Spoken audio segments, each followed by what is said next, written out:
Salam sejahtera Malaysia, denyut nadi suara rakyat bergema di channel ini. Jangan lupa tekan butang subscribe, like dan share. Malaysia kita punya, cintai Malaysiaku, kita jaga kita.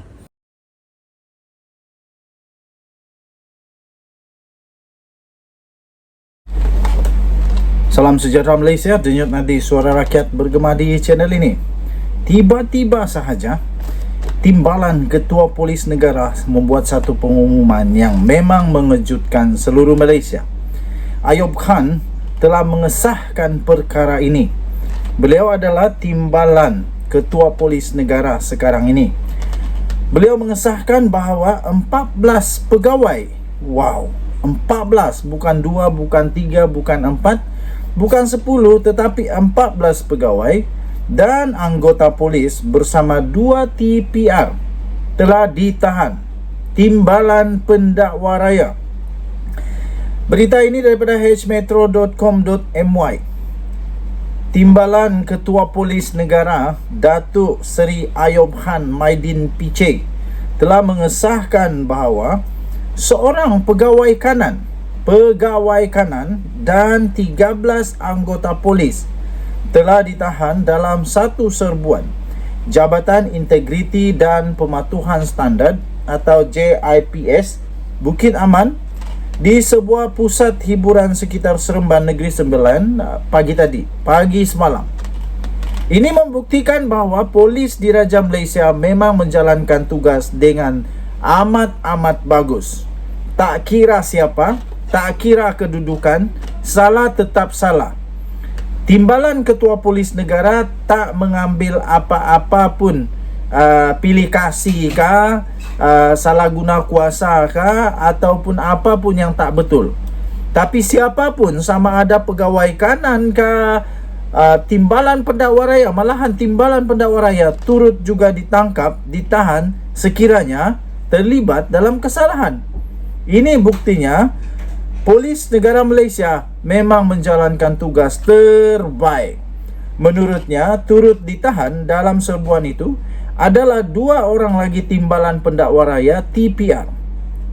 Katanya, seorang lagi anggota polis telah dikenakan tindakan tata tertib kerana didapati turut berada bersama mereka ketika serbuan terbabit. Katanya dalam kenyataan itu, seramai 14 daripada 15 pegawai dan anggota yang diperiksa di premis itu didapati positif dadah. Waduh. Manakala 2 lagi penjawat awam yang ditahan juga positif dadah. Tindakan lanjut sudah diambil katanya. Yang pertama, mereka ditahan kerja dan kita sedang siapkan kertas siasatan untuk diserahkan kepada pejabat peguam negara katanya ketika ditemui di tanah perkuburan Raudatul Sakinah di sini hari ini. Nah, ini membuktikan bahawa sekarang negara Malaysia berada dalam landasan yang betul. Ramai orang duk perli polis, tapi ini buktinya polis betul-betul menjalankan tugas di bawah pemerintah ataupun di bawah Ketua Polis Negara dan Timbalan Ketua Polis Negara yang baru ini. Tak mainlah save kah, tak, salah tetap salah. Ayub hadir di tanah perkuburan itu bagi memberi penghormatan terakhir kepada Allahyarham Datuk Seri Johari Harun yang maut dalam nahas pesawat Beechcraft 390 di Elmina Shah Alam pada Khamis yang lalu. Mengulas lanjut, beliau berkata, kesemua pegawai dan anggota terbabit buat masa ini diberi jaminan polis sementara menunggu kertas siasatan dilengkapkan. Menurutnya, tindakan itu diambil bukan hanya selepas serbuan itu ditularkan di media sosial, tapi ia tetap dikenakan terhadap mana-mana pegawai atau anggota yang ditahan dalam operasi pusat hiburan. Katanya, kita tidak akan bertolak ansur kepada mana-mana yang kita tangkap dalam operasi pusat hiburan. Kita ambil tindakan tegas, bukan dikenakan tindakan selepas dihebahkan oleh portal tertentu. Tidak, katanya. Boleh tengok rekod tahun ini saja. Tambahnya, seramai 741 tindakan tata tertib diambil dan lebih kurang 60 pegawai dan anggota sudah dibuang kerja setakat Julai, katanya. Terbaik. Untuk mendapatkan berita lengkap ini, sila layari hmetro.com.my. Inilah polis negara Malaysia yang terbaik sekarang. Memang betul. Bagi yang memang tak mau jalankan kerja sebagai polis, tak lagi dapat buat amanah sebagai polis, lebih baik buang saja. Itu hanya merosakkan image polis. Kita jumpa lagi. Selamat petang Malaysia. Bye-bye. Salam sejahtera Malaysia. Dewan Rakyat akhirnya membuat satu pengumuman yang pasti akan betul-betul membuatkan semua ahli Dewan Rakyat atau ahli parlimen baru sedar. Kali ini terbaik. Dewan Rakyat akhirnya mengumumkan mahu naikkan denda ahli parlimen ke RM10,000 Malaysia padan muka. Apa sebenarnya denda ini? Kita sama-sama baca daripada Malaysia Kini 19 Ogos 2023.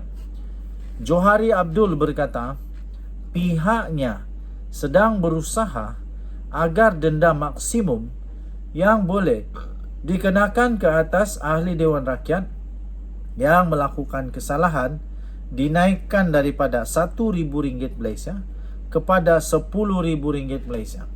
Ini bagus nih, supaya tak ada lagi ahli Dewan Rakyat yang sewenang-wenang melakukan kesalahan. Menurut Speaker Dewan Rakyat itu, langkah tersebut boleh dilakukan melalui pindaan Akta Majlis Parlimen Keistimewaan dan Kuasa 1952. Melalui pindaan itu, katanya, seseorang ahli Dewan Rakyat yang membuat atau bertindak melanggar peraturan parlimen boleh dikenakan denda selain digantung tugasnya.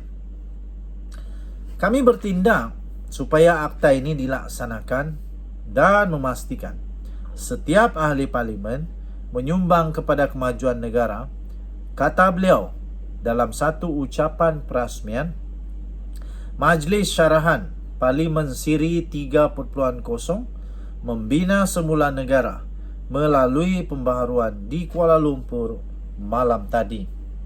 Turut hadir adalah Menteri di Jabatan Perdana Menteri Azalina Osman dan bekas Speaker Dewan Rakyat yang pernah berkhidmat sebagai Hakim Mahkamah Rayuan Muhammad Arif Mat Yusof.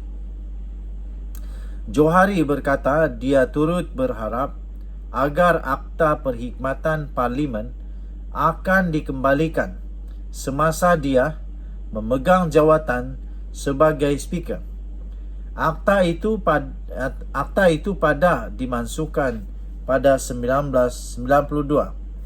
Sementara itu, Azalina menekankan bahawa kehadiran ahli parlimen yang buruk di parlimen perlu diketengahkan segera dan dianggap sebagai sesuatu yang membimbangkan negara. Selain daripada tindakan yang lebih tegas terhadap ketidakhadiran ahli parlimen, Azalina juga menggalakkan agar lebih banyak penyertaan awam supaya rakyat mempertanggungjawabkan ahli parlimen masing-masing. Saya amat setuju dengan cadangan ini supaya dikuatkuasakan denda yang lebih besar supaya ahli-ahli parlimen taklah suka-suka buat kesalahan. Taklah senang-senang dia buat salah, tapi mereka ini akan lebih berhati-hati. Kerana mungkin bagi mereka RM1,000 itu amat sikit. Jadi baguslah naikkan RM10,000. Kalau boleh banyakkan lagi. Supaya mereka ini jadi rajin.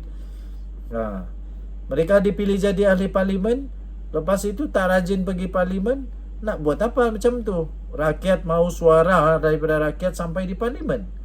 Itu yang diharapkan oleh rakyat. Denyut nadi suara rakyat bergema di channel ini. Jangan lupa tekan butang subscribe, like dan share. Malaysia kita punya. Cintai Malaysiaku, kita jaga kita. Bye-bye.